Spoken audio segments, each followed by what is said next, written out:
Hey all, welcome to this episode of the Weekly Bytes. It's November 26th, and we're ready to dive in.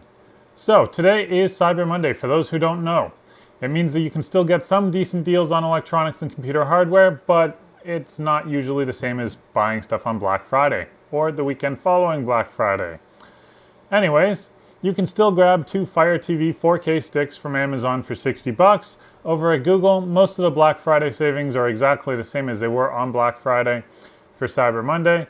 The only difference being that the Pixel 3 bonuses are kind of different. In other news that is sure to upset all Fallout 76 players up until today, it looks like Bethesda has dropped the price to $35 to buy Fallout 76 for Cyber Monday. You know, in case you want to pay half price for a buggy game instead of full price. Sorry guys, the rest of you kind of should have seen this coming. Anyways, over at Geekbench, it looks like some initial Android Q testing is happening, or at least the proof of it is happening, where we saw some benchmarks posted of Android Q on the Pixel 3 XL. It's not supposed to launch until next summer. It's not supposed to be announced until Google I/O 2019, which usually happens in June. So we can be pretty confident that this version of Android Q testing is a very big alpha build. It's nothing close to beta. Last week, it was reported that Logitech was in talks to buy Plantronics. This was going to be no small deal, and it took until Sunday for the two parties to confirm that they were actually in talks for a buyout. It looks like the $3 billion valuation that Logitech had assigned Plantronics just wasn't enough, as Plantronics kept insisting they were worth more.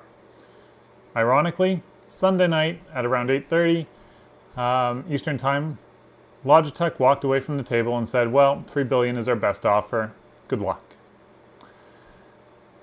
With everyone implementing dark mode on their devices, we have Android implementing dark mode in the phone app, the messages app, and a whole bunch of other things, including changing their OS so that it wasn't always white or black. Anyways, Windows and Microsoft, being the trendsetters that they are, decided to go in the opposite direction and are taking the very dark themed Windows 10 and announced that it will have a light theme in the next major update, which we can expect in the first half of 2019. This is probably okay news for people who like accessibility features and stuff, but anybody who appreciates battery life and stuff knows that turning things onto a light theme means more brightness on the screen, which means more battery power consumed every minute. So, probably not a good thing for the mobile user, maybe a good thing for desktop users. Also in Android news, it was announced that there were 13 applications parading around as games that were actually malware. No one knows quite how they got onto the Google Play Store, but they did. And the behavior kind of is indicative and very easy to identify. So what the malware would do is after you installed the APK, it hid itself in the OS. When you launched the game, nothing would happen. You'd tap the icon, nothing would change on screen. You probably think you're doing more damage than not, but the damage is already done. What would happen is that every time a user unlocked their phone, they would be displayed ads across the entire screen. Not great. The apps have been taken down, all 13 of them. They did manage to get 560,000 downloads in the short time they were on the Google Play Store, and even managed to break into the trending charts on Google Play. I think it goes without saying, when you download an app, be careful. Check the publisher, make sure that the reviews are positive, and just do your research. Don't just willy-nilly download stuff. It never goes well, and you always take a chance. And lastly, the Pixel 3 Lite, or the Pixel 3 Budget, or whatever it's going to be called at the end of it, continues to gain momentum.